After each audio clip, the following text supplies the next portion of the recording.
Okay, this is Moshe coming to you from Israel and the Galilee on Shabbat, the day that the Iranian negotiations take place. And it's the 12th of April, it's 10:07 in the morning, and we're having a crazy, unusual weather. Incredibly crazy, unusual weather, and it's raining again. And I don't know what's going on with this weather. I think he's keeping the crops from getting ready to redemption. That's my hunch. He will come to us as the early and the latter rain. That's what I'm thinking, something like that. I can't tell you for sure. They weren't predicting this weather at all, and they're still telling us we're going to have partially sunny day. Our high will be 67, which is rather warm.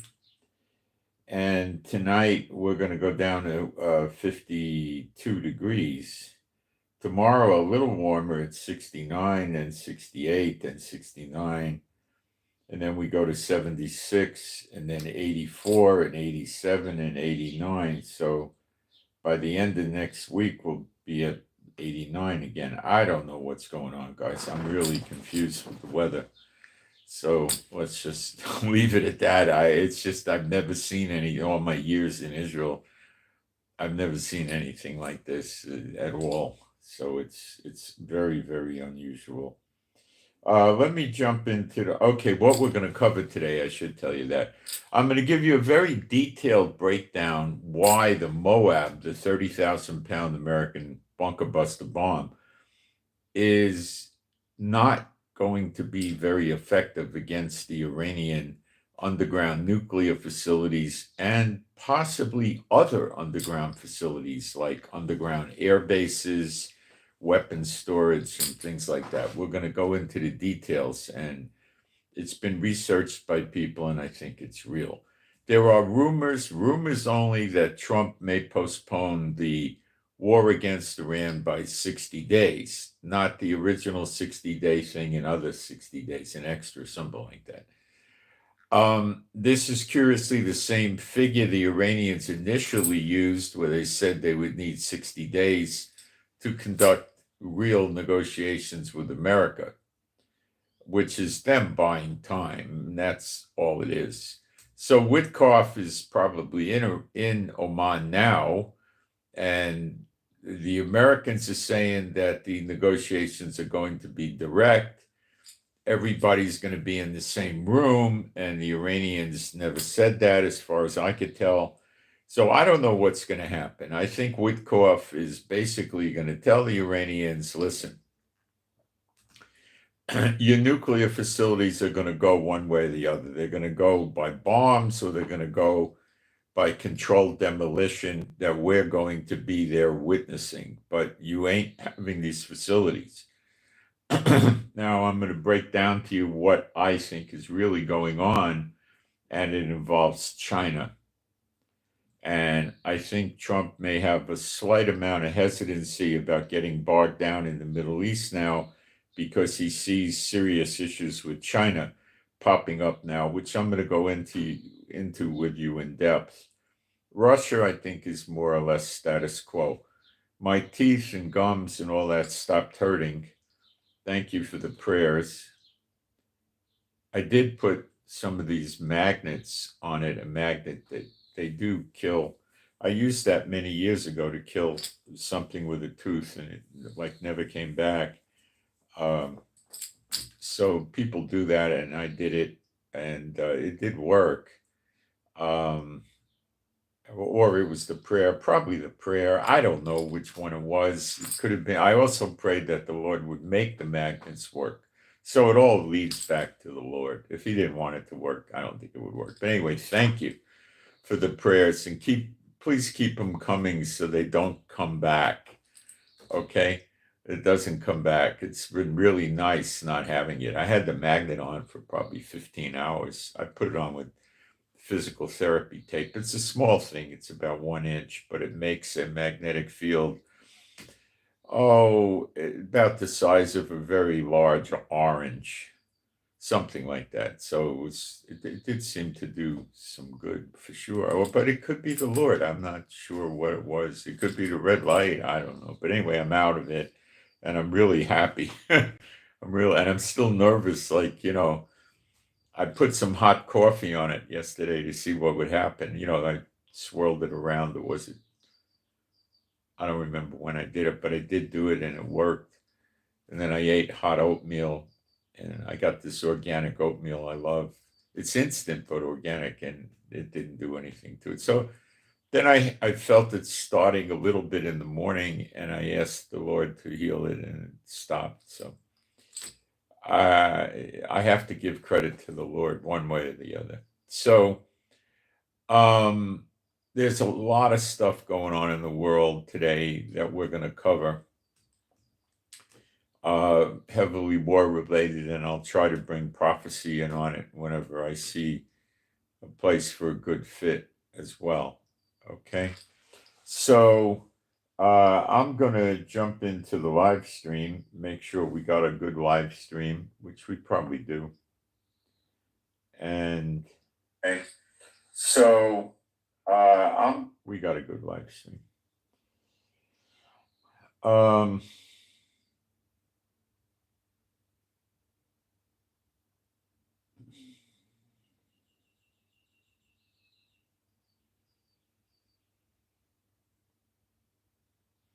I'm going to get my posts up in the chat real quick while people have a chance to come in. It's not going to take very long at all.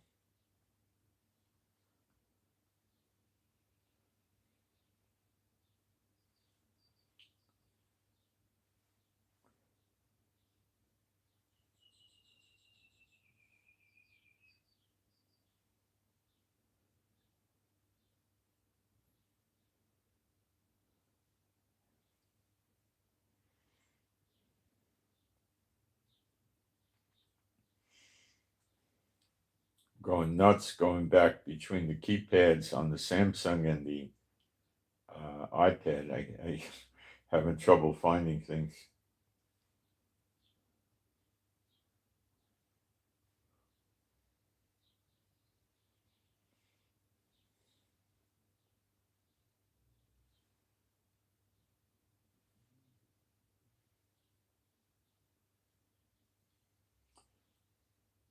Okay, now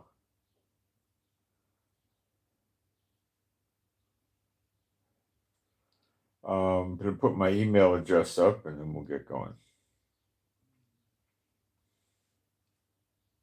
It's a massive amount of stuff taking place, a lot of it behind the scenes, so to speak.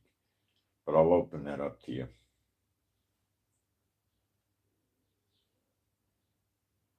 China's becoming a big source of concern for America right now, and I'm going to break that down for you in a way you'll see it plain as day.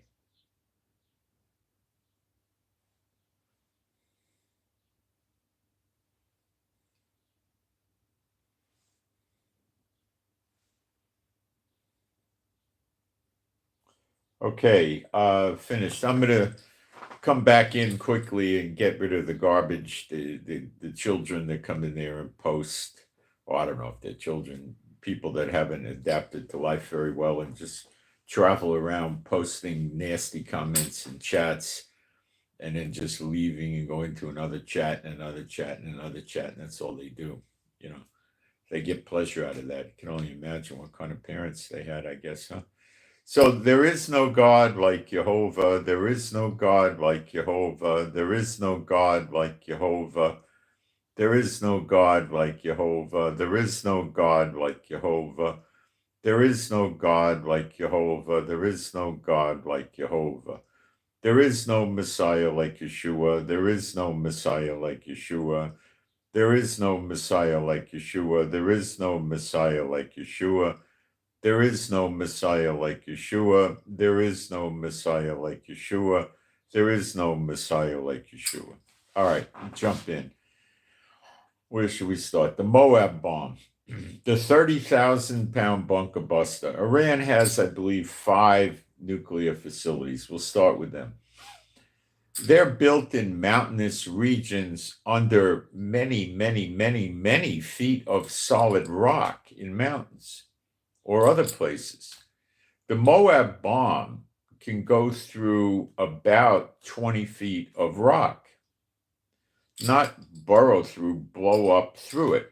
You got to stop and think what, it can go 7 meters, it could even go, like, maybe the nuclear facilities are between 5 and 7 meters under solid rock. Okay, and the MOAB bombs aren't going to do that. They can go 5 to 7 meters, I'm sorry. But they're further, the Iranian facilities have more rock than that. They might have 300 feet of rock. They're going under mountainous regions. So it's thought by people that have analyzed this and dissected it to know what they're talking about, that these MOAB bombs aren't going to get in. It can go through 200 feet of solid earth, okay? But these things are over 300 feet deep, and a lot of it is under rock. So even if it was just in plain earth, they can destroy 200 feet. But that's not the case. The other thing the Iranians do is they build big, massive amounts of a phony roof over the nuclear facility that's very far above the actual roof of the nuclear facility or the top of it. And they put a mass of very thick, hard, reinforced concrete up there, several feet thick, to make the bomb think it actually hit the facility and blow up. And it could be 100 feet away from the actual roof of the facility, which is reinforced heavy concrete anyway. So these things are not going to work very well. Okay?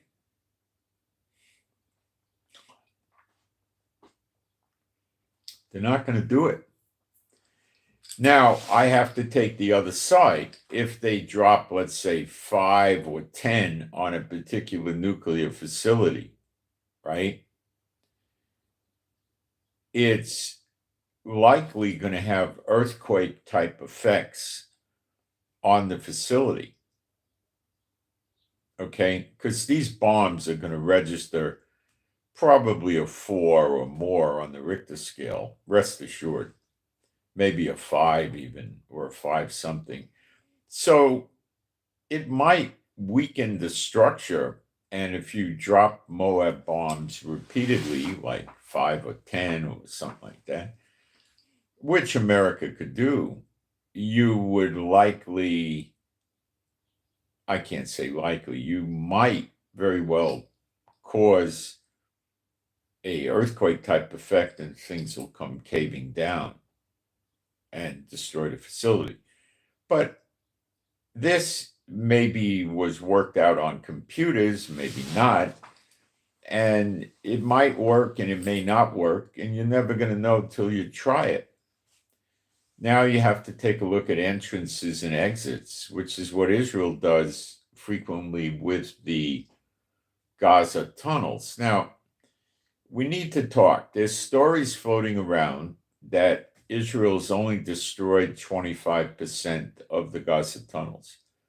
This story was leaked by somebody in the military or formerly in the military in Israel, and it was never an official statement. And we don't know how true this is. I have a feeling it is not that true. But what Israel did do is they have these sponge bombs that make a hardened concrete thing. So they deploy the bomb at the entrance exit of the tunnel, and it makes this big mass of hard stuff that looks like foam, but it's very, very hard. And it blocks the entrance/exit. The entrances and the exits are the same thing. So they can't use that entrance or exit in the tunnel, but the tunnel itself may still be there. So why this is a bad analogy is Hamas keeps the hostages in the tunnels with them. So if Netanyahu starts, now these tunnels are nothing like what Iran has, okay? So if Netanyahu starts dropping 5,000-pound bombs, which I believe we have now, and these tunnels are, maybe 100 feet or so down, 130, and they're not that like Iran, okay?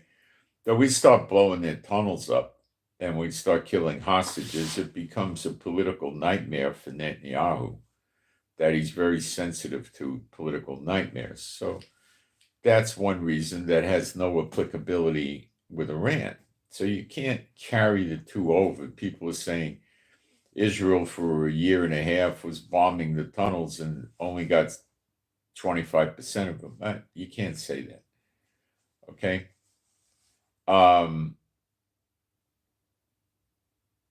You can't really flood them because they have, you ever see these movies in World War II and submarines and Navy ships? They have, and I've been on old cruise ships that had these in almost the same way. You have a door, but the door sits in a frame and it's all metal, heavy metal, and the frame is a few inches from the actual doorway. That doesn't make sense what I said, but it locks. They spin a wheel and bolts come out and lock the door securely in place, so water pressure from a hull breach or something like that wouldn't push through the door. Water pressure can be very high. They're called blast doors. They're heavy, thick steel. They might be an inch or more. The Hamas has put those strategically inside their tunnels. So if we try to flood the tunnel, you're just going to flood a section. The water's not going to be able to push through to the other sections, okay? Because we were trying to flood their tunnels and it wasn't that great of a success, all right? Egypt at one point flooded some tunnels that Hamas had. That's years ago. So they learned their lesson, I guess. And they have a large amount of these blast doors. These tunnels are rather sophisticated. So we determined the vulnerability of the tunnel was the entrance/exit, and that's what we blocked up. Okay? That's not going to be the approach with Iran. Okay? Iran knows they're not likely to be facing a ground invasion. At least I don't think so. And I don't know any other people that are knowledgeable on the internet that dig into this stuff. We just don't see it. You have a large military, you have a lot of tanks and armor and artillery and mortars and machine guns and everything else. And Iran has a militia that, if you're going to go on the low side, I mean, it's probably 4 to 6 million. It may be up to 10 million. And these are heavy-duty radical Shiite Muslims that hate America and hate Israel and want heavy Sharia law. And they want to support the Khomeini character, the supreme leader of Iran, and they will fight for him. And the army just has to hand out, rifles and other weapons. And that will be added on to the actual military. So a ground invasion would be a nightmare. And I would say America would walk away with tens of thousands of dead and injured. And I don't think America has any interest in getting involved in this. Now, I'm going to show you what America might likely do, okay? But let me keep going. China is a problem now. Their economy, Trump really hit them hard with the sanctions. Let me tell you what's going on. China canceled LNG, liquid natural gas, propane, if you will, shipments coming to them, and probably from America, maybe other countries, but I think America. And the ships are just floating around in the sea now, trying to figure out what their instructions are going to be. These ships carry, you add them all up, it's many billions of dollars of LNG. The way you get paid when you sell LNG by the shipload is you get a letter of credit from China, from a bank, that says when the ship lands and it offloads the cargo and it's accounted for, then the recipient signs off on it, and a bill of lading, it signs off on it, and then you submit that to the bank that issued the letter of credit, and it's called cashing the letter of credit. So the bank is holding the funds pending the letter of credit being cracked. In other words, you're going to present documents that you delivered the goods. And then the seller of the LNG gets their money. So if the ships never arrive, basically Iran pulled their chain. They offloaded at an expense of millions of dollars all this LNG, and now they got to figure out what they're going to do with it. They can't keep it on the ship forever because these ships can't sit still. Okay, you got to keep them moving. So China created a serious economic condition. Many companies inside America, because Trump elevated the taxes to 145% on China goods. If it says made in China, the price is going to go up about 2.5 times. So they're canceling orders like crazy on China. Now, China's international sales to all the different countries around the world come to 15% of their sales relates to America, but that's a big hit because they have a big economy. Their currency, the RMB for short, has been dropping. Now, the American dollar is dropping now too against the euro and other currencies. Why? Because China sold billions and billions and billions of dollars of treasury bonds from America and bought gold with the money. So they closed out their T-bills and took the money and put it into gold. And that's what caused the American dollar to drop somewhat in value. Okay, now I'll take a quick look and let's see what the American dollar is looking like against other currencies. I use XE.com. There might be more convenient places to go. So the dollar against the euro will be number one. We'll do that.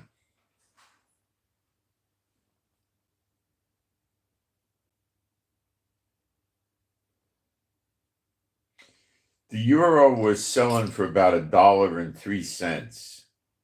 So a euro was worth $1 plus about 3 cents some days ago. It's now at $1.13.5. That's a rather serious drop in the value of the US dollar. That is not so great for America, but it does make American goods cheaper to sell to Europe, but then you also got to deal with taxes. Now, let me check some other currencies here.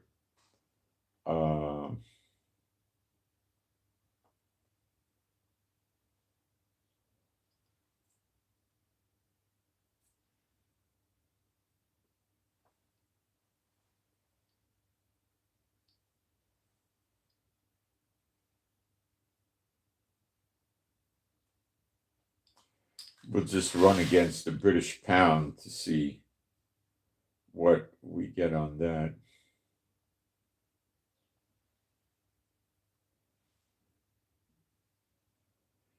Yeah, the dollar's weak on the pound. The pound is now worth $1.30. That's pretty darn strong. I'll take a quick look at the Israel currency just what the dollar's doing against Israel just for the heck of it. Let me refresh this. It's going crazy. Yeah, I gotta read through this. It's giving me all these ads and not interesting. Okay, let's take a look at the Israeli currency just for the heck of it.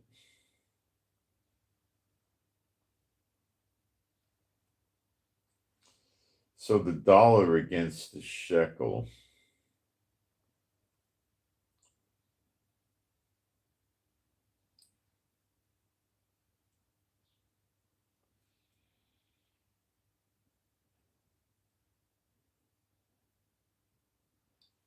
Yeah, the dollar's weak against the shekel. Yeah. Let's take a fast look at gold. Gold broke a record yesterday. Let's see how it is right now.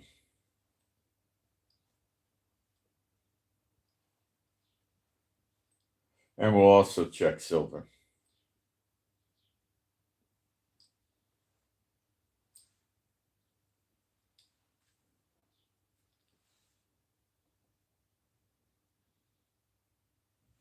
Okay. Gold hit 32.50, which I told you if gold gets to 32.50 and it stays there, it's probably never going to go below 3,000 again. Well, it's right now at 32.36. So we're there and we're not there, but looking strong. And the silver price is 32.23. So it was in the high 20s, it recovered and then got pretty good. So I think that this is a sign that people are scared of the American economy right now and don't want to, the dollar is just scary to them right now. Okay. Gold going to 4,000 is, I would say, extremely likely based on the wars. You just need the wars or natural disasters. Either way, it'll go, and then it's going to soar. And silver will go up, of course, as well. Silver could double or triple a lot quicker and easier than gold. Now, America was, thinking about it, and I believe they already started to a few weeks ago, interdict Chinese ships, and they caught ships with oil that were having forged documents saying it was Iraqi oil and stuff like that. So Trump can interdict the ships that Iran has sent, just stop all the ships leaving the Persian Gulf and board them. And when you see an Iranian ship or a merchant marine vessel carrying Iranian oil, they can tell with the papers and stuff, and confiscate the ship, or you could just be nice and turn it back to Iran and cripple the Iranian economy. But then Iran will fight with the drone carriers, the missile ships, the submarines, the go-fast boats. America will lose ships. So that's not a highly attractive option because America doesn't want to lose ships, let alone an aircraft carrier. So what they do instead is they hit the Iranian ports and piers and oil refineries, starting with the ports and the piers, where the merchant marine vessels, the oil tankers and the LNG gas tankers pull up, and they load the energy onto these boats and they take off, right? So if there's no piers or way for the ships to get to where they can transfer the fuel from the land of Iran on the ground into the ship. If there's no such way to do that, then Iran is out of business. China is still buying loads of oil from Iran and giving them billions and billions of dollars. Now, it becomes a little more expensive because the Chinese currency has been tanking. but they don't have a choice. And the offset is oil prices are down around 60 from around 80. So China's coming out in a good shape here. And the Iranians, I'm sure, are giving them a sweetheart deal in terms of prices, no doubt about that. So America's thinking, well, if we start putting blockades on, China's going to rise up, Iran will rise up, we'll lose ships, a pain in the neck, what are we doing? And then comes the bright idea, just let Israel or even America blow up the ports and the piers. If need be, the next level would be the oil refineries. And now you put Iran out of business and you wait for Iran to collapse. Will they collapse? Be hard, because civil unrest won't get a good foothold because they have millions of these militias in addition to their police and soldiers. So if you got 4, 5, 6 million militias that are going to back the government running around with AK-47s and 9mm pistols and squad machine guns on pickups and stuff like that, well, the revolutionaries in Iran aren't going to be doing very good at all. Thousands and thousands and thousands will get killed, and it'll break it up. So the chances of having some sort of a political overthrow with a Khomeini in Iran, I would say, is slim and none. It's very slight that they could get there. Now, the Americans and everyone else in the world probably don't know if multiple MOAB bombs will destroy these nuclear facilities. They could try it, but before they try it, they have to take out the radar, because Iran did manage, according to them, rebuild some radar, so the radar has to go. And then they're probably going to start hitting the weapons systems of Iran, hit the airfields, hit the missile cities. They call them underground missile cities that launch missiles. They're not under rock or anything like that, because they have to open up the roof or the cover of these missile cities. Then the missile launches elevate and they launch. So they're not hundreds of feet down. That's not the case. They might be down, I don't know, 40 feet, 100 feet, something like that. You got to find them to bomb them, and that might be a problem.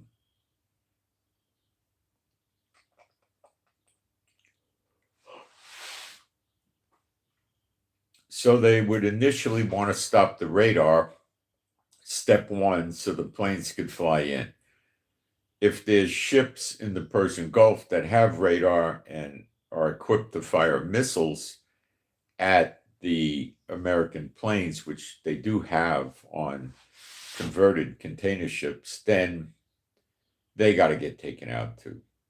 Then, rather than sit there while you're bombing the nuclear facilities and have Iran rain missiles down on the American bases in Kuwait, Bahrain, Qatar, UAE, Jordan, and Saudi Arabia, and also the oil refineries, it makes more sense to stop the missile launches by hitting these missile cities that are underground. Because if you get rid of them and you get rid of the radar, then you could always go back and work on the nuclear facilities. Okay. So if they bomb the Iranian refineries, the ports, the piers, Iran will economically break apart or just fizzle out.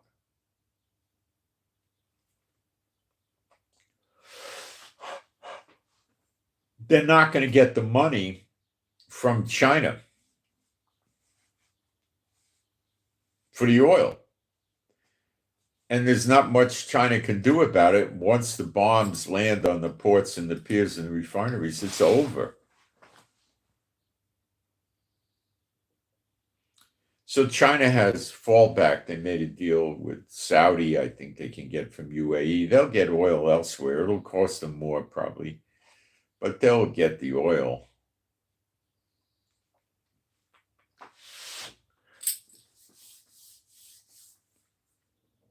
But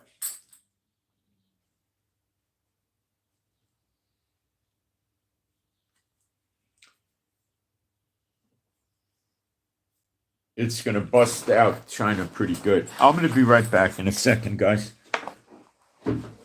It's not so easy for China, and they're going to have to pay more, probably 20, 30%. And it's going to wreck their economy even more. And they're failing.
What I would say is, at this point in time, Trump is winning heavily the economic war against China. At 145% tariff, China selling goods inside America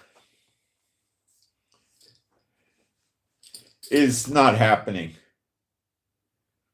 You go buy cheap screwdrivers at Walmart from China, and now they're 2.5 times the price. So if a set of screwdrivers was $14, it's going to be $32 or something like that, right? Who's going to buy it? Nobody. Okay? Nobody's going to buy it. Now, that's only 15% of their economy, but Trump's just bearing down. He's going to keep trying to expand this and get other countries to stop using China. He's just getting warmed up now. China sees this coming.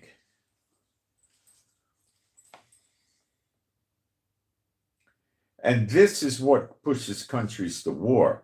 Similar events happened with Japan in World War II.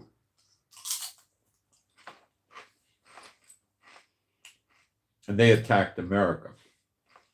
Curiously, Japan is fighting back America with the tariff war too, but I, at this point in time, don't see Japan attacking America. Fighting with China, maybe, not America.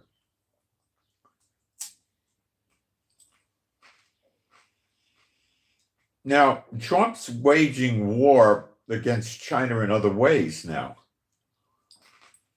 His envoy to Panama came back with a deal. It worked. Panama said, yeah, you could pass your American warships through the Panama Canal and not pay any tariff. You can keep a military presence in Panama, I believe, by the Panama Canal. The old American base by the Panama Canal has many years ago, America left in the year 2000. Many years ago, Panama took the housing units on the base and made them into like officers' quarters, like into houses and condo apartments, and sold them. So I don't know where they're going to live, probably build some new quarters. There's an air base near the Panama Canal called Fort Howard, maybe, or something like that. It's probably about 20, 30 miles from the canal, maybe 15. And they're probably using that for the Marine planes they brought in. They brought in a fleet, which is probably about 25. They'll probably bring some warships in there with Marines or soldiers or something like that. And the Americans are saying they're driving China out of Panama.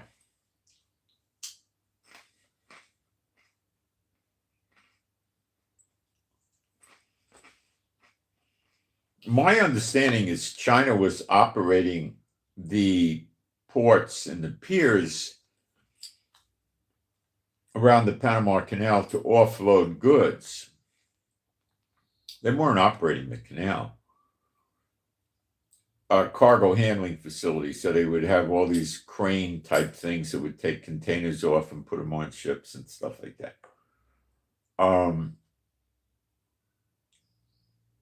So Trump's pushed China out over there, whatever that's worth. In the event of, well, the first problem is Trump will next start to impose sanctions on China in the Panama Canal as he sees fit. So he will more than likely stop their warships rather quickly any day now from using the Panama Canal, and he could do that by charging them 145% tariff on the toll. You know, it's stuff like this. Or just deny him entry altogether.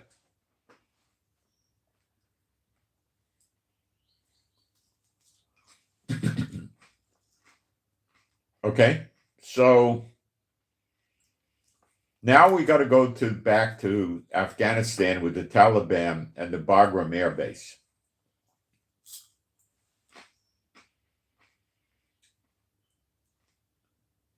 This has become a controversy about what happened on this air base.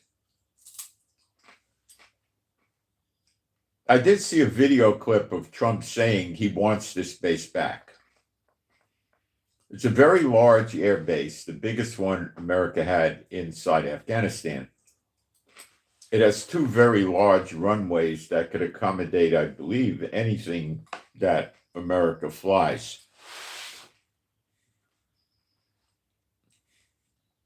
It's close to Iran because Afghanistan has a border with Iran.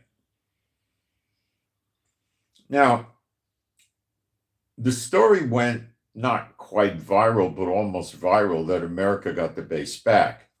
Trump's saying he's going to get it back.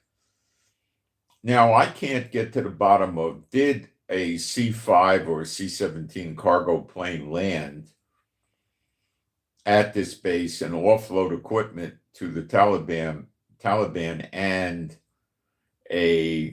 the assistant director of the CIA went over there also on the plane? I don't know.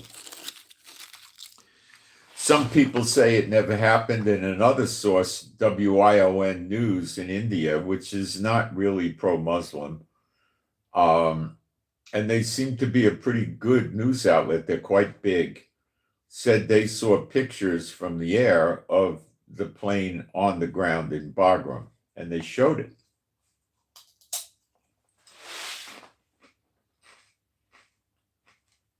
These people are not that easily fooled. They're a big news outlet. So I think something happened. The Taliban then said they have not relinquished control of the base. Well, I go for that. They're still keeping control of the base, but they're giving America a pretty good carte blanche to do what they want with the base. They hate Iran. America using the base to attack Iran is not anything that the Taliban are going to be concerned about.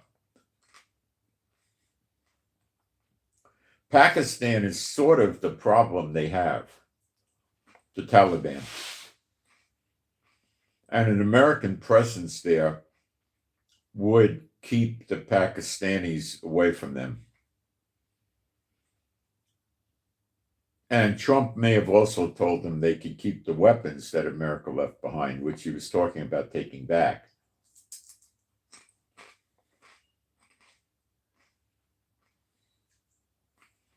It looks like to me that Trump's made some sort of an arrangement with the Taliban about that base. Trump also said that Bagram base is 1 hour flight time to the area that China uses to make their nukes. And he said, you know who's occupying the base now? China. So Trump is again moving China out of this location, not just Panama at the canal, but now the Bagram Air Base in Afghanistan, which could be used to help protect Iran.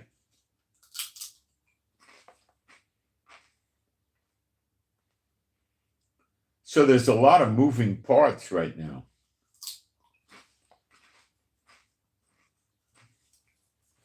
Trump may be afraid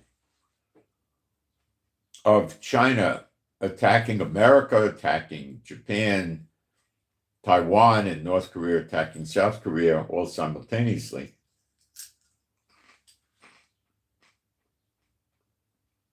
So he might drag out the attack on Iran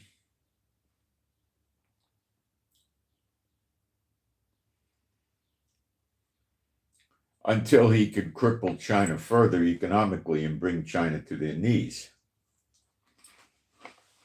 The Chinese government is not a bunch of lunatics like the Houthis and the Iranians, you know. If they can make a deal and save face, they might do something like that. They might, and then he'll knock out Iran.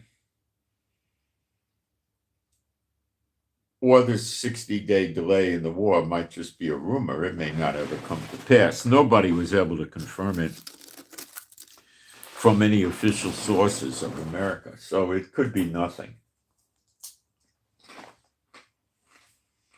Netanyahu did say he is going to attack Iran with or without America. If Israel attacks Iran, Iran will try to strike back against Israel. Israel will take out their long-range over-the-horizon radar so it's doubtful they're going to be able to guide any missiles. And if Iraq starts playing games and launching missiles, their radar will be taken out also, probably as a matter of fact, the Iraqi and Iranian radar will be taken out.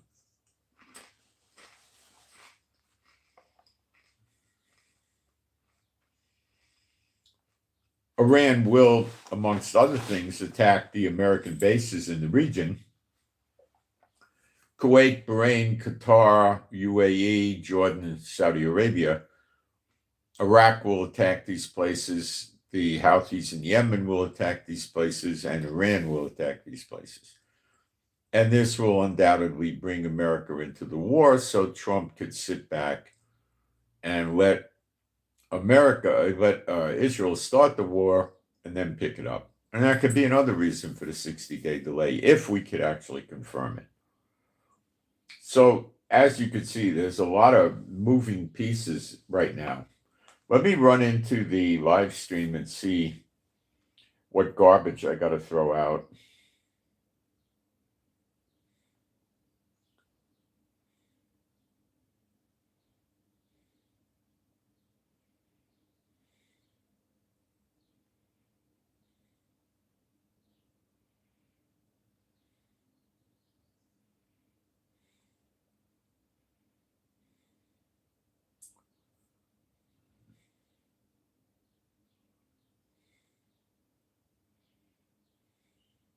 Yeah, the paint's not there anymore, no.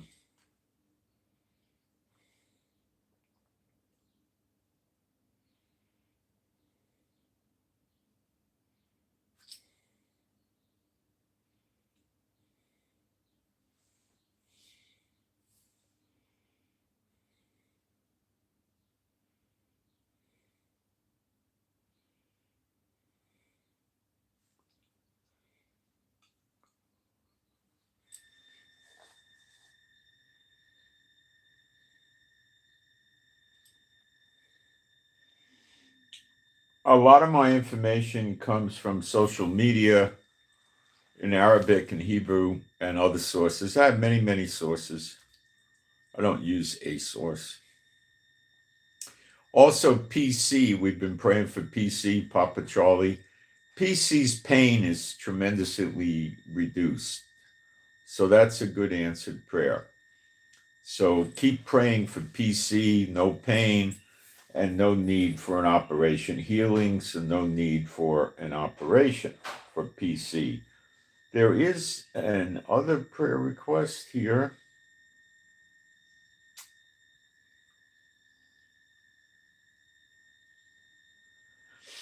It's a toss request for KG Kilo Girl, KG Kilo Girl, and for MP Mike Papa. For KG Kilo Girl and MP Mike Papa, toss request and a traveler's prayer for them to have good, safe journey. They're returning home. So that's for KG and MP. You can put a prayer request up in the chat, or you could email it to me. My email address is up at the top of the chat.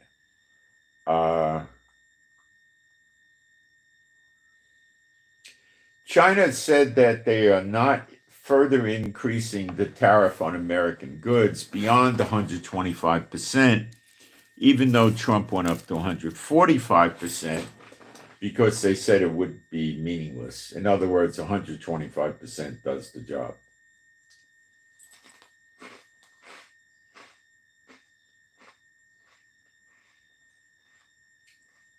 Trump took a 700-mile piece of the border between Mexico and America and put it under federal military control. This 700-mile long piece of territory goes through several states, I believe, and it only involves it's a 700-mile long piece of land that's 60 feet wide. Okay. Now, what this could do, well, what it will do, is illegals coming in will be captured by the military and they'll be treated as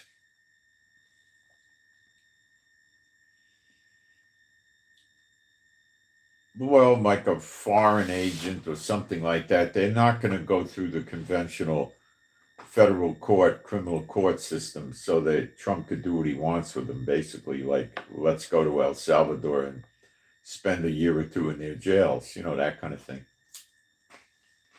So that's the scripture in Jeremiah 50:51. For fear of the oppressing sword, they will return to their own countries. So that's the illegals going back. So you should start seeing them registering with ICE in America, Immigration Customs Enforcement, as people that are there without papers, and they'll get a free flight back to their country rather than go to a prison in some horrible place. That would be the oppressing sword as I see it today.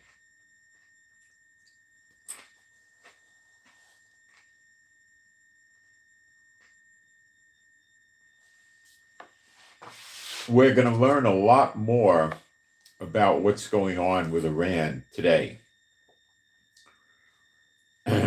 Likely the negotiations in Oman between Iran and America are going to fail and blow up very quickly.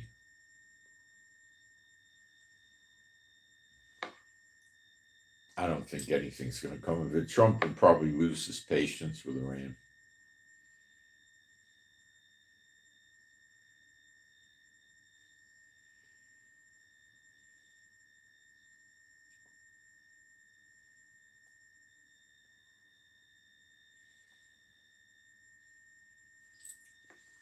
America's going to suffer with the losing of these cheap goods that come in from China. Okay. Because you're going to be going to the store looking for cheap goods, which a tremendous amount of them came out of China, and they're not going to be there anymore.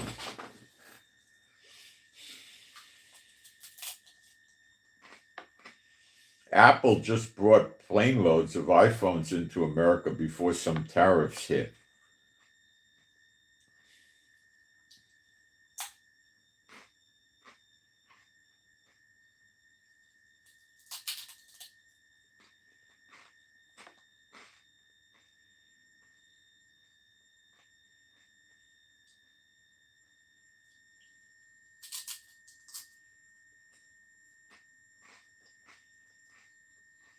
Chinese factories are laying people off, which is not good for their economy.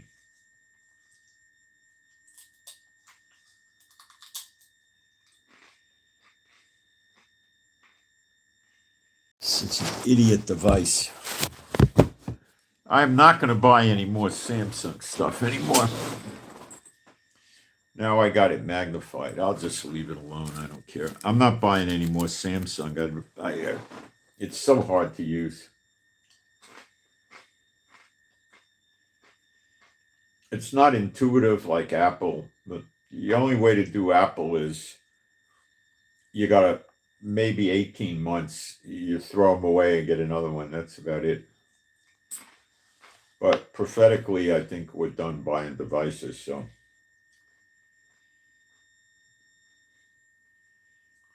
So North Korea is bring thousands of drones or missiles or both to Russia to use in the Ukraine war. Now, you got to understand the NATO countries that are backing Ukraine see this as North Korea dragging on the war further and keeping Russia propped up with weapons, and it stinks. They're not happy. And North Korea is just a puppet of China. So they're not happy with China. Ukraine said there are 150 Chinese military mixed into the Russian military fighting against Ukraine. He caught a few of them.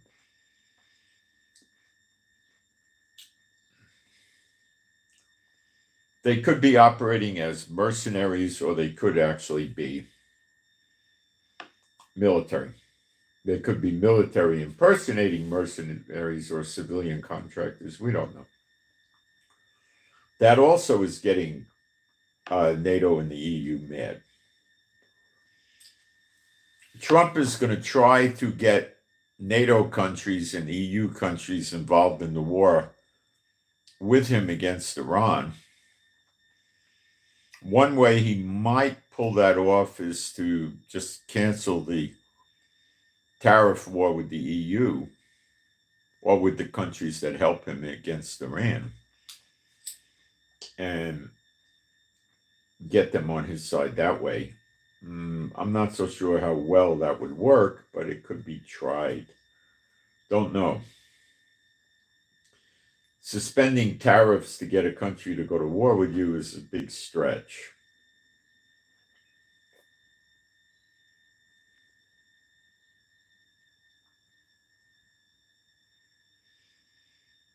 Trump possibly is realizing that if he gets embedded in the Middle East war deeply, China, who hates them now pretty heavily, may attack Taiwan and have North Korea attack South Korea, which will drag Japan in. And Japan's in the middle of the tariff war with Trump.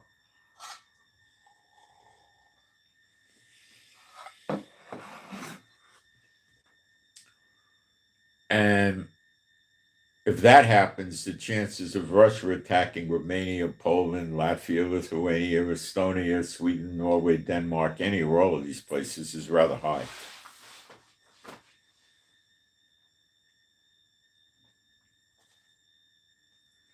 So Trump may be thinking of leaving Iran sit on the fire, crushing them economically as best you can, while he tries to make the situation with China less likely to blow up. China is more of a rational entity than Iran, and you could possibly negotiate with them with some degree of rational success, not with Iran.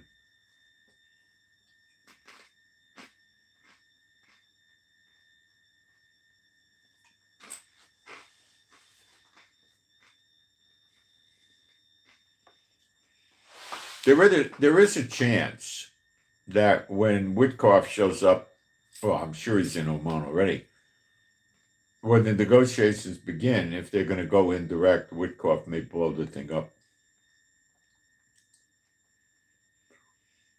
And just do a press release that's going to indicate Iran's going to, what the press release would sound like is that song, bomb, bomb, bomb, bomb, bomb, Iran, bomb, bomb, bomb, bomb, bomb, Iran, from I think it was the Beach Boys song, Barbaran.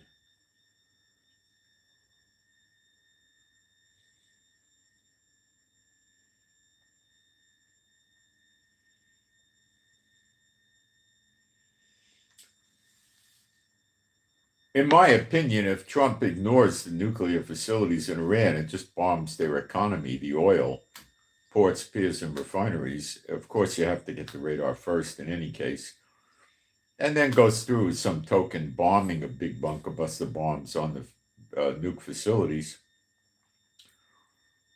he has Iran where he wants them without having to do a ground invasion or bomb them every day for 3 months. Okay? That's all he has to do.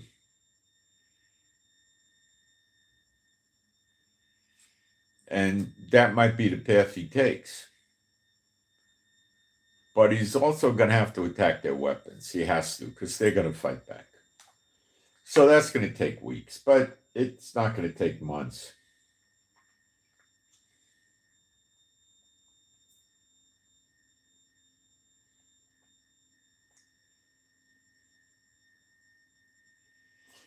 We're having trouble with Iran in the Middle East again. They're flying weapons into Sudan, which is a lunatic country high up in the Red Sea near Egypt.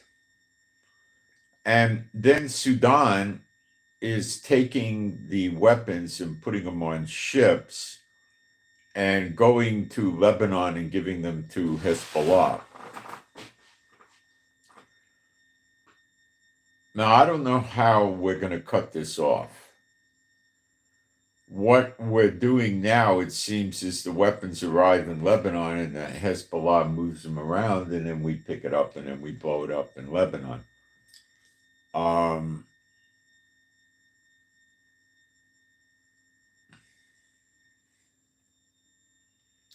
Sudan is in Greater Israel to some extent. Remember, we have everything to the east of the Nile, including pieces of Sudan and South Sudan.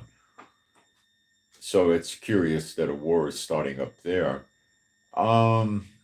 It shows us that Hezbollah has no interest in any real sense of surrendering their weapons to the government of Lebanon and disbanding, that ain't happening. They're trying to fight back. So,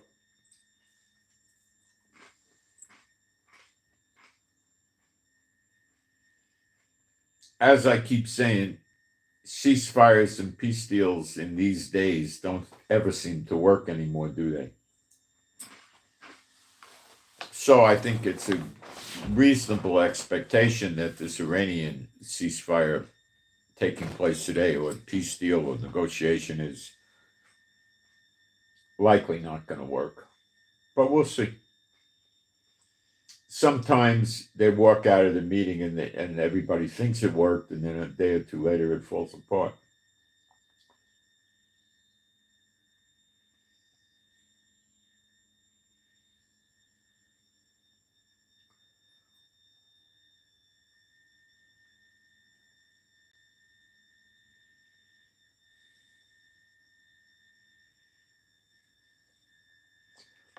The Iranian economy is in the toilet too.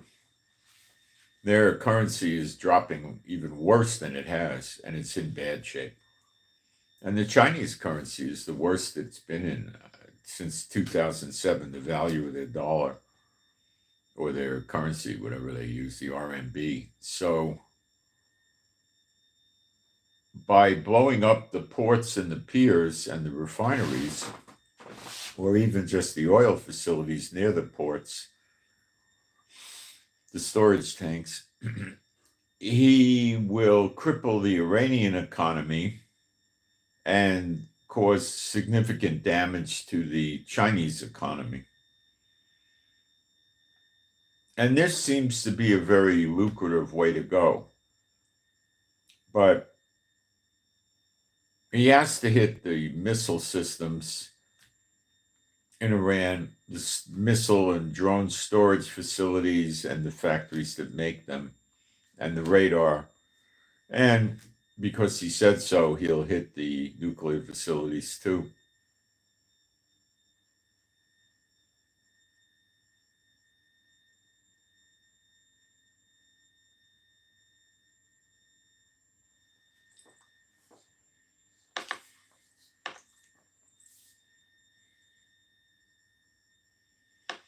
So it's starting to look pretty likely that he's going to do something like that. And Netanyahu's all for it. See, when we cut the money off for the head of the snake, Iran, or the head of the octopus, the tentacles run out of money. Hezbollah, Hamas, various militias backed by Iran, the Houthis, Iraq. And that's a good situation.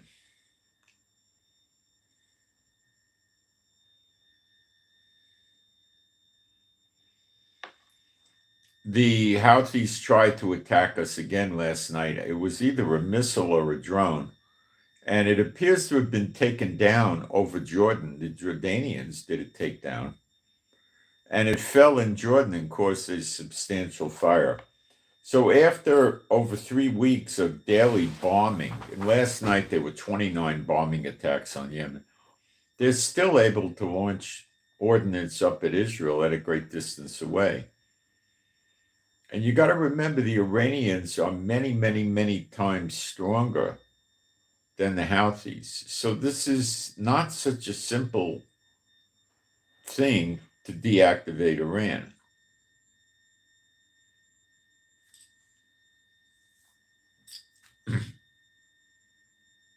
Some people are saying they're going to need 1,200 jets. I don't think so. I think if they work with 200 or 300, they'll get it done slower than they would with 1,200. They probably got, with their air assets and ground assets, 300 to 400 planes here. And Israel has over 300 that we could dedicate easily 100 to this.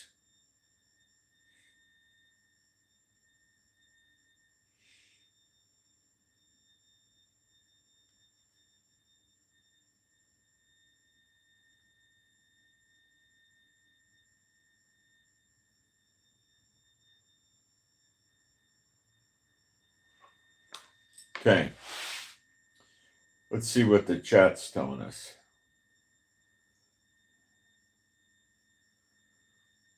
Chat's quiet. Okay.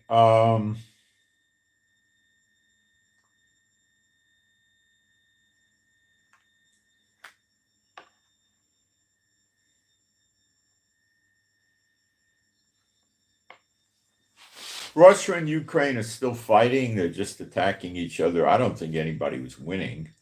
I think they're just blowing each other up constantly. There was supposed to be a meeting yesterday and today in DC with Ukraine about the minerals. I haven't heard anything come about that. So maybe it'll culminate today. Let me take a look and see. I think Iran's ahead of us in the time zone. Let me go into my social media and see if we picked up anything yet. Like on the Iran-America talks, maybe they blew up or something.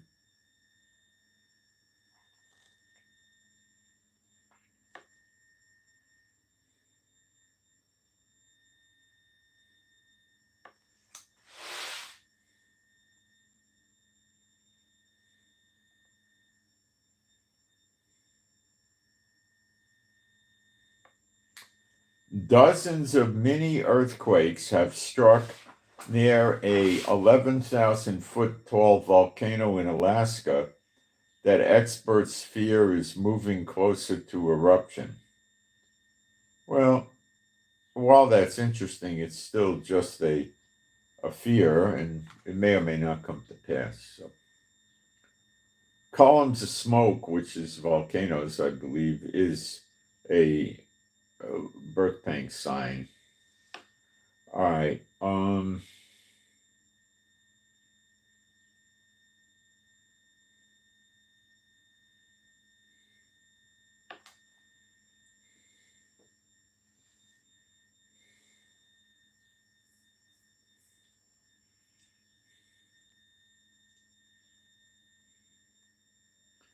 We're being told, and it may not be true, that a B-2 Spirit bomber took place, was participating in the bombing attacks on Yemen during the night. Tunnels were attacked in Yemen.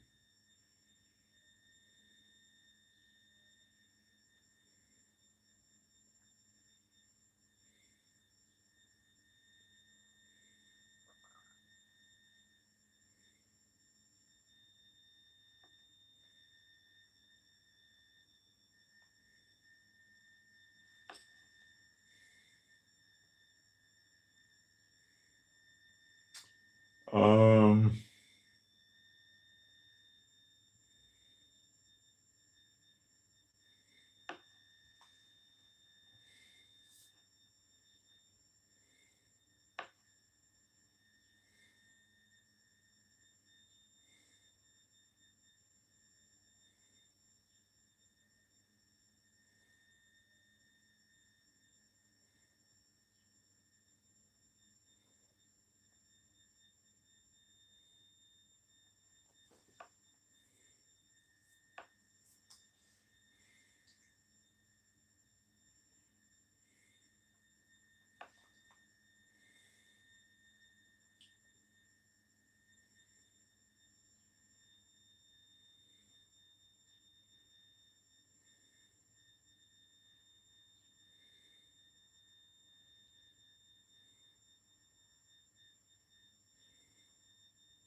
um,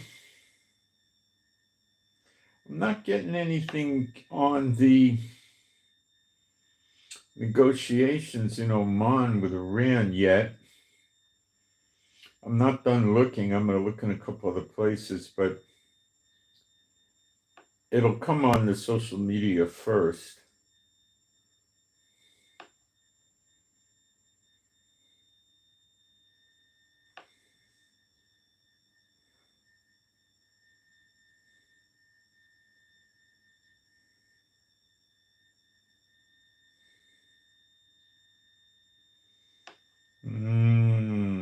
Nothing. Let me check regular media in Israel. I don't think much will come of it, but let me take a quick look. You never know.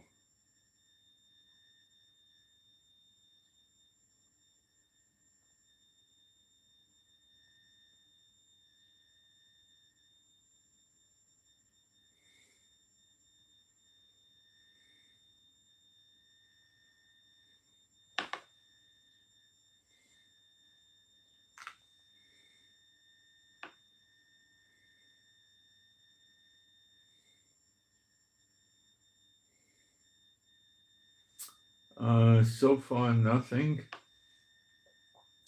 News in Israel on the Shabbat is rather weak, though. About 65% of it doesn't happen until sundown on Saturday. But let's take a look. These newspaper things are secular mostly. Trump is still saying Iran can't have a nuclear weapon, stuff like that. So.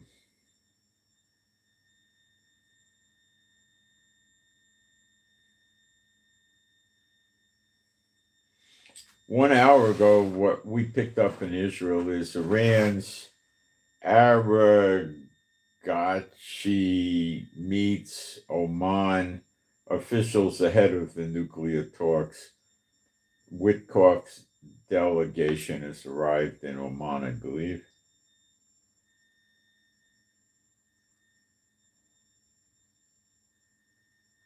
Then I'm saying the team of Iranian negotiators was en route 2 hours ago, so they're probably there by now.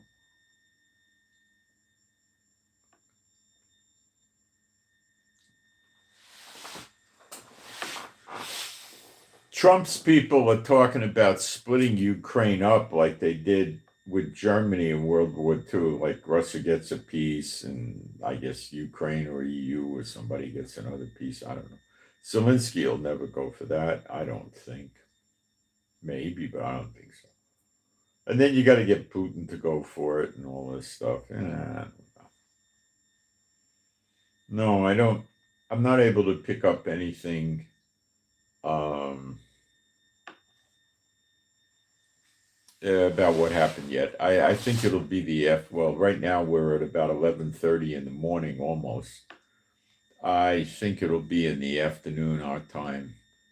Maybe in another 4 hours or 3 hours, we'll have some pretty good idea what's going on. But I would not think that it's going to go too well.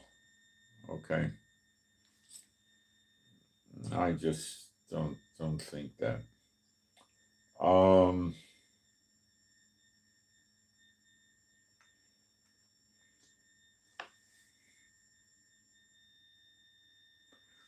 Let's switch to Bible, everlasting life, and do we sleep?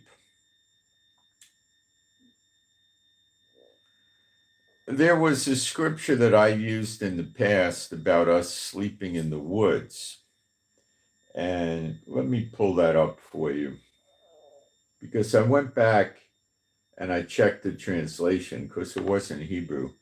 And it doesn't really say that at all. I'll find it for you.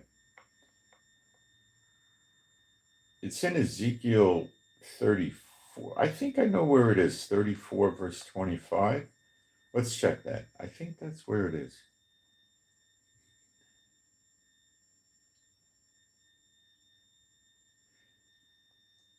Yeah, I'll read it to you. And I will make with them a covenant of peace, and will cause the evil beasts to cease out of the land. Those would be coyotes. We got, I don't know, we don't have bears. We don't got lion. Oh, you got pumas, I think. And not much. You don't have a lot of them, but they are around. Snakes, scorpions. Out of the land, and they shall dwell safely. Of course, that brings us to Gog and Magog, Ezekiel 38, 39, which says they live in peace and safety without bars and walls. Will dwell safely in the wilderness and sleep in the woods. Well, this isn't exactly what they translated. The word for woods is ya'ar, and Strong's puts it into English as thicken,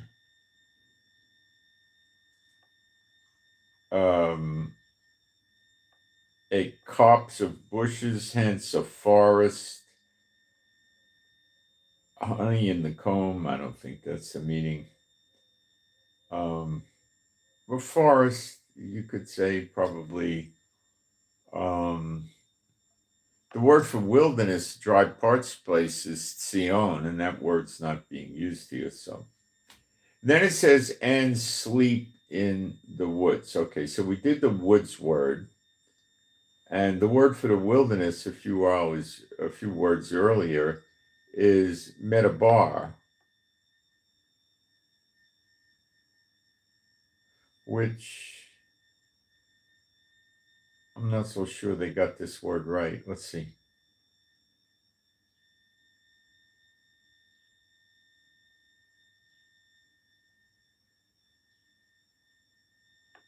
It's more likely a pasture in the field.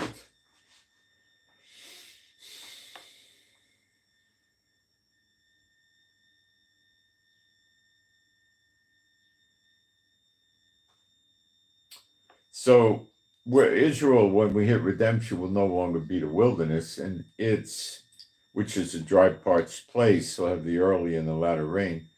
And the wilderness is probably a pasture field. And then it says, and sleep in the woods. So the woods is the forest, and the word for sleep is where they messed up. It's pronounced Yeshon or Yushen. And going to Strong's, how does he translate it?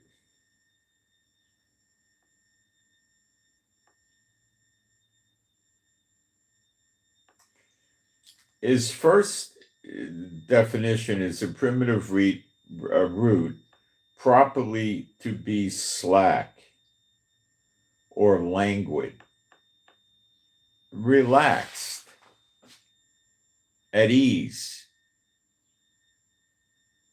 It's not a sleep word per se.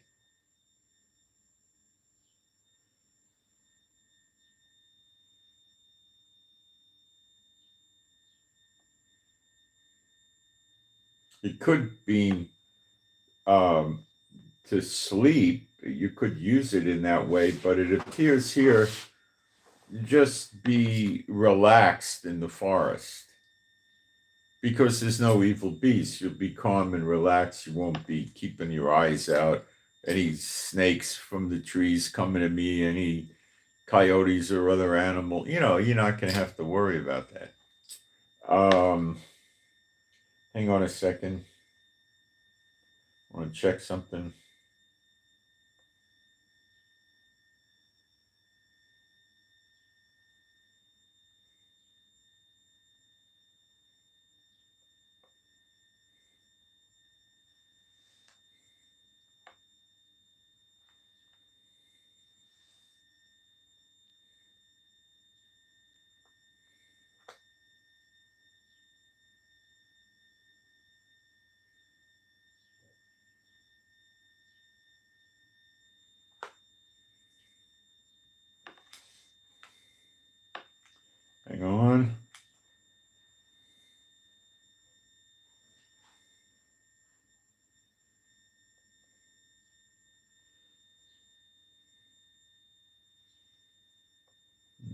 trouble here. I'll get there quick.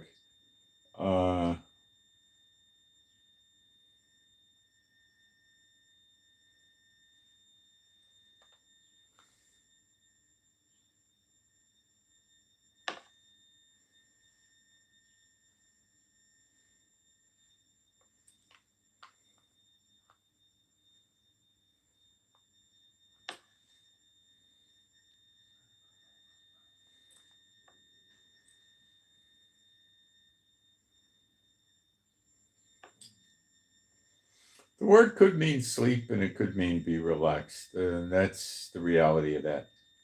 I don't think sleep is the best translation for that.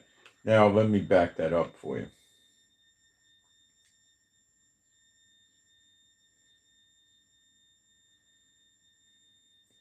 We'll go to Isaiah 5, verse 26. I got this from a subscriber, but I believe we've covered it. Isaiah 5, verse 26.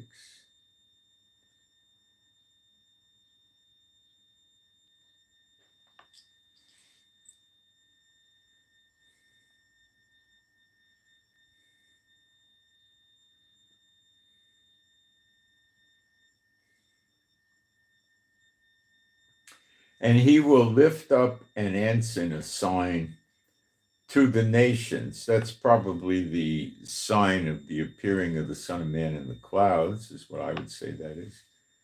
From far. In Revelation 1:7 says, every eye will see him, and will hiss unto them from the end of the earth, and behold, they shall come with speed swiftly. That's the next great Exodus. So we've been changed. We're going to be jumping out of the stall like a baby calf. That's in Malachi 4. When we see the appearing of the Son of Man, 1 John 3:2, when you see him, you shall be like him. John 6:40, those that believe and look upon him shall have everlasting life. That's not immortality. That's more or less like the way things were before the flood, where they were living over 900 years. You would probably live that way more than that, but prophetic time, you'll be in New Jerusalem before then. And there is no death. When you eat of the tree of life and drink of the water of life, you will have immortality, but I don't think you'll have a spiritual body, because that happens at the end. Maybe you do, but I don't see any real evidence of that happening. But I think you're more into 1 Corinthians 15:50 on that. With those verses, maybe to 1 Corinthians 15:55 from 15:50.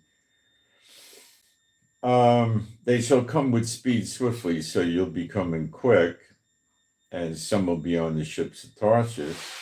None shall be weary, that's the everlasting life, nor stumble among them. None shall slumber, nor sleep, neither shall the girdle of their loins be loosed, nor the latches of their shoes be broken. This is reminiscent of the Exodus out of Egypt with Moses and Aaron.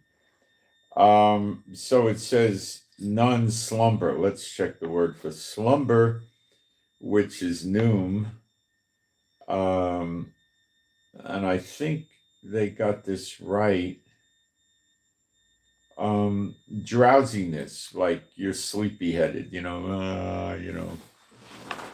that type of thing. Not necessarily. See, this thing made everything too big. It's not a intuitive device I'm enjoying. Yeah, I'll master it, but it's annoying in the meantime. So the slumber word, now we get to the sleep word, which is the same word, yashin. So maybe but then if it is the same, then we got a conflict, because it's saying none shall slumber nor sleep. I guess in the other passage it just means they'll be relaxed and at rest. Neither shall the girdle of their loins be loose, nor the latchet of their shoes be broken. Okay, so that's where we're at there. Now there's another set of scriptures I got from the same subscriber that are rather interesting, and let me get those up. I got them in my notes.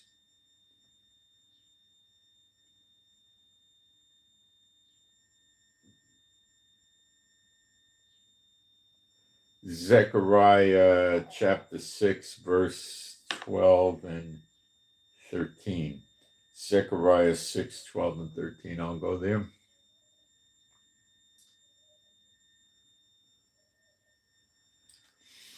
And speak unto him, saying, Thus speaketh Jehovah of hosts, saying, Behold, the man whose name is the branch, that's Yeshua, and he shall grow up out of his place, and he shall build the temple of Jehovah. Even he shall build the temple of Jehovah, and he shall bear the glory, and shall sit and rule upon his throne. And he shall be a priest in the order of Melchizedek, a priest upon his throne, and the counsel of peace shall be between them both. And the crowns shall be to Helim and to Tabah. Okay, so he will build the temple. Now, a lot of the churches have brainwashed the people into thinking they're the temple of the Lord. They're not. They're not the temple of Jehovah. They're the temple of the Holy Spirit, which is, you could say maybe that's what it means here. But remember, Yeshua said, I go to prepare a place for you up in heaven. And remember, that would be New Jerusalem. So he prepares New Jerusalem. When Adam and Eve were in it, it didn't have any buildings. I don't think it had any streets, let alone a gold street. It did. We do read about the tree of life and the rivers, and we see that in Revelation, at the end of Revelation also, 21, 22 of Revelation. So it's more than likely the same place. Or people in the church will tell you, well, they transplanted the tree of life. I don't think so. I don't think Adam and Eve were in heaven because he made them out of the dirt, and there wouldn't be dirt in heaven, would there? Or the dust, or whatever you want to call it. It still wouldn't be in heaven. So they were in New Jerusalem, and then they got run out of New Jerusalem. Okay? So that's how I see it. And I think Scripture supports that better than any other theory. So he might actually build the temple, because we know the next temple, and the rabbis have known this for many years, that the next temple, they use the word fall from heaven, comes down from heaven. It's not going to be, hurled to earth and crash, probably drift down, But I don't think they have a Hebrew word for drift down slowly, or you'd have to reference it to shalig, the snow coming down slowly or something like that. But snow could be driven with force too by wind. Yeah. So yeah, he could, Ezekiel 37, which the church never teaches, of course. I think it's verse 27. Well, we'll go through 26. It says, Moreover, I will make a covenant of peace with them. It shall be an everlasting covenant, thus everlasting life with them. Because how do you have an everlasting covenant with them if the them doesn't have everlasting life? It's sort of a clue, I think. I will place them and multiply them, and will place or set my sanctuary in the midst of them forevermore. So Jehovah puts the sanctuary, the temple, in the midst of them. The midst is Jerusalem, and forevermore. And that's, I think, supports the fact that Yeshua not only builds New Jerusalem, but also this next temple, which does come down from heaven. And that's the big reason why Israel never built another temple. Not everybody in Israel believes that, because Satan likes division in his congregations, but because the house divided unto itself shall not stand. So now, pre-trib, mid-trib, post-trib, amillennial, house churches, building churches, pray in tongues, don't pray in tongues, baptize in the Holy Spirit, don't baptize in the Holy Spirit. You see what I'm saying? Churches are coming to an end very shortly. Days or weeks, you'll see that people just pull out of them in wholesale amounts. Once they realize they've been taught a line of garbage, they'll pull out. And I know Satan and his workers don't expect that, but it'll happen.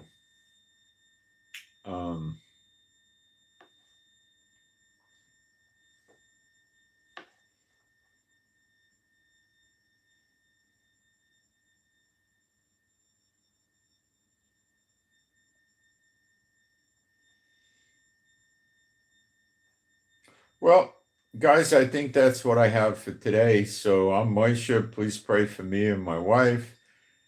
Remember, she's traveling, so travel's prayer for my wife. Pray for our peace, safety, protection, joy, healing of our bodies.